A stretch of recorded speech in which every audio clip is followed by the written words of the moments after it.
Steven is the man with the hat and the metal detector. Whoa, whoa. Walking the land, he's a treasure collector. Whoa, whoa. Metal detecting and digging lots of holes, looking for anything that's old. New videos every week, so please subscribe. Subscribe. Subscribe. Catch you later.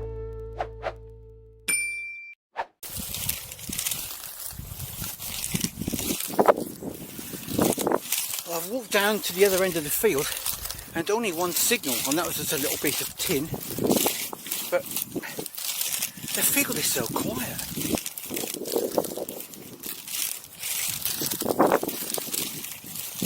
This is one of the 5 fields I've got left now. The drilling's been done. This by this landowner anyway. And I've never done it, nor the one across the road. And I only found out about them at the end of last year, beginning of this year.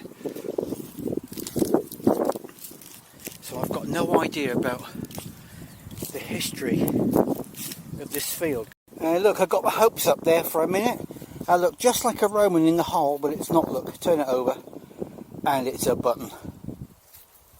Never mind. Better keep searching. Another button. Oh well, this could be a button day. The Norfolk button boy should be here. There's a terret ring. It sounded better than that. It sounded like a big copper coin actually, but no, it's just a terret ring. But I'll be happy with that. Well, this one's a bit of an oddity, look. That's a spindle whorl.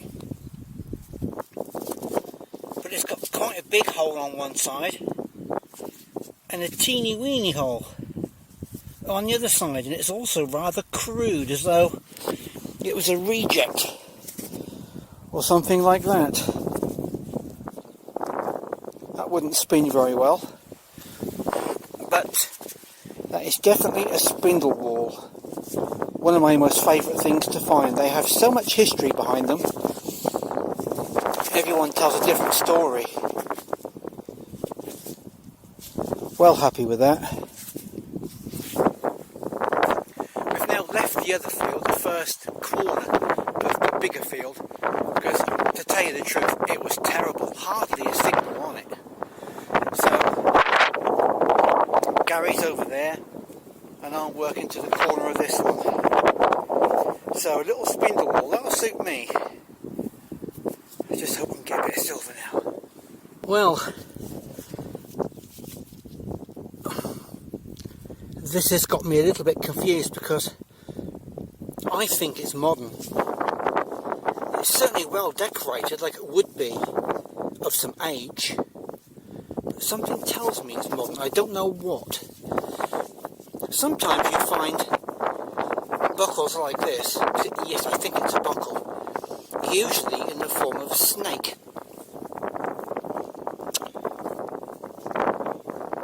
So I'm fairly sure it's a buckle, and I'm fairly sure that's modern, but I'm going to have to get a second opinion on this. I'd be really interested to hear what you think. I'm going to ask Garry over there what he thinks too. But what do you think? Is that just a form of snake buckle, but you know, without the snakes? It's got obviously leaves in there, so it's got a foliage on it rather than being zoomorphic. That's what they call it, by the way. Anything that depicts an animal, or a head of an animal, or something like that, is zoomorphic. Or a face, or something of a human, is anthropomorphic. So most of these are seen as zoomorphic in the shape of a snake, and you can see why. And this one's not. I'm fairly sure that's modern. Anyway, let me know what you think. We've been working hard for 2 hours, just over 2 hours, on this field that I've never done before, and it's been really hard work, it really has. Getting signals is so few and far in between. Garry's not really had out. I've only had that spindle whorl and that buckle, which isn't very old. He agrees with me, it's probably Georgian or Victorian period. So I think we're going to move off to another field. This one is huge, so we'll see when we get there. Skylarks are up. You don't usually hear them this time of year, do you? We've moved fields. This one is mahusive. That last one, which is really big, was 18 acres, wasn't it? You got cake break. What? Oh! Right, he's putting some ambrosia in for the gods. Right, that means we probably will find something. So, what have you given them? Chocolate cake? Belgian chocolate fudge cake. Well, they should give us something each for that then. But the last field we went on near Scarborough a couple of weeks ago was, I think, not quite as big as this one, and that was 84 acres, wasn't it? Yeah. I thought it was bigger. But this one, you won't better see it from your perspective because the 360 camera is better closer up. It goes right down to the bottom there where the haystacks are, and over to that hedge and to that corner up there. We've driven, well, not into the middle of the field, but we've driven into the field. Oh, look, I can see some farmers over there. Yeah. They're drilling, aren't they? So hopefully we'll find something on this field. But first, we've got to have a cake break. Haven't done that for a while. So Gary, what are we? Belgian chocolate fudge. I'll go first then. Oh, a smaller bit. With the bag. I'll look for a smaller bit. Look at this.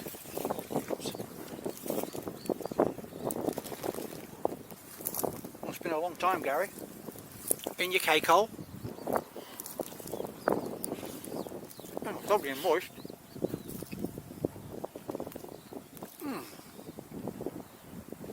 Catch you after the break.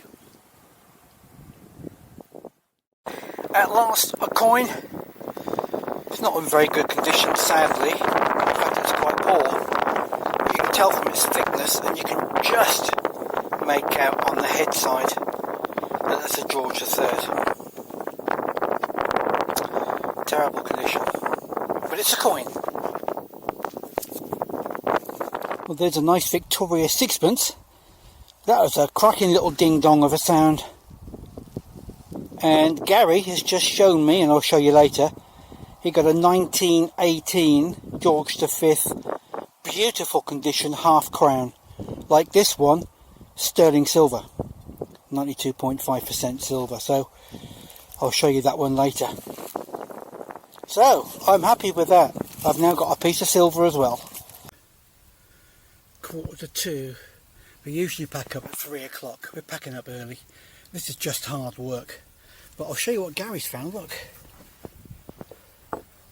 That lovely half crown, 1918. And that 50% silver. That's really nice.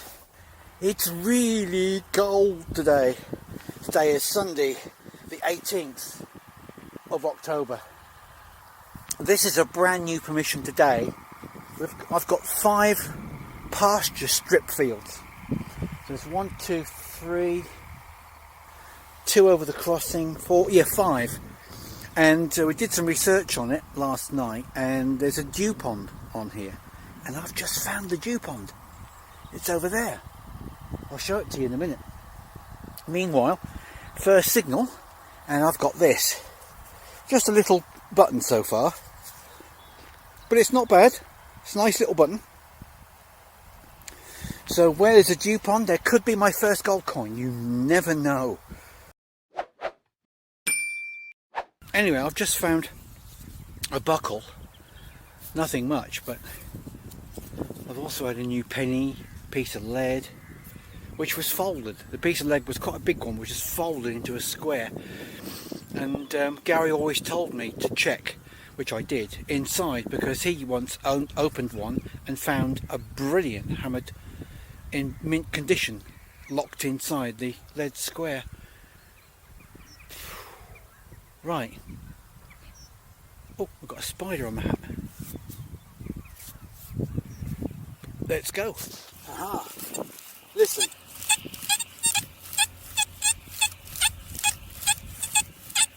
That's not bad.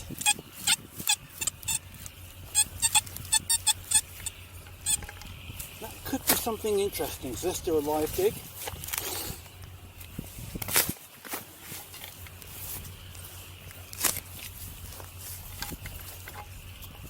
Hopefully I'll be something silver. I know it does sound nice, but it doesn't always guarantee you're going to find anything nice. Right. Oh. Still in the plug. No, still in the hole.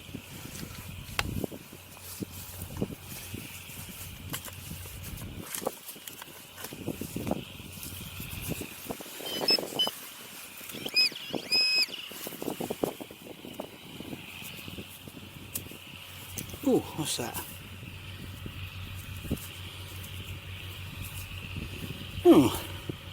It's copper. Copper and silver both give a similar signal, but I'm not sure what that is. Probably a hinge. I might be wrong. Who knows? If you know, just let me know. I'm sure it's a hinge. It started off really cold this morning, but now it's actually warming up a bit, which is good. And the sun's coming out. It's supposed to be quite cold today, with a 68% chance of rain. Don't like the sound of that one. Let me just turn my remote box speaker on so you can hear what I hear. I mean, I hear it better because I can hear it through my headphones, and I've got them up to volume number 9, which is okay as long as you don't hit a piece of iron or a huge Coke can or a horseshoe or something, so it'll blast your eardrums out. Stupid me.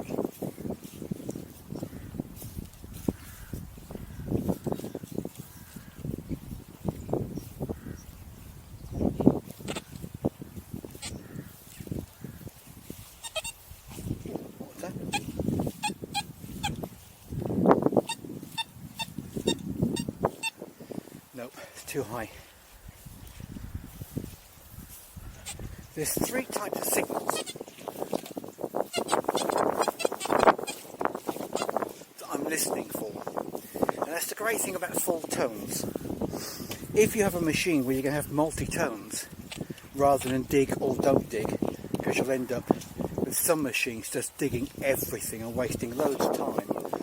If you can set multi-tones,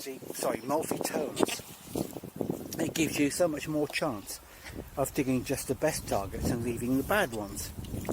And those that are in between, if you're not sure, you dig them. What I like about full tones on the dais is that there are 99 tones ranging from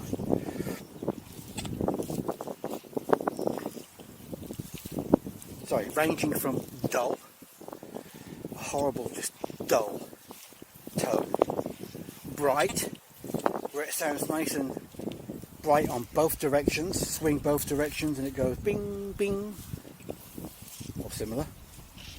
And then there's like squeaking and wailing, and they're the ones that are usually lumps of bad trash. Can also be things like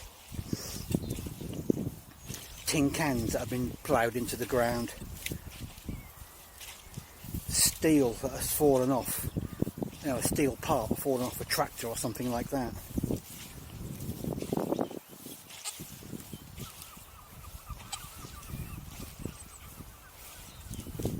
And these sounds, dull, bright and squealing, are nothing to do with volume. It's all to do with the tone, not volume. So if you get a loud tone, it doesn't mean you've got a good signal, it just means it's a loud tone.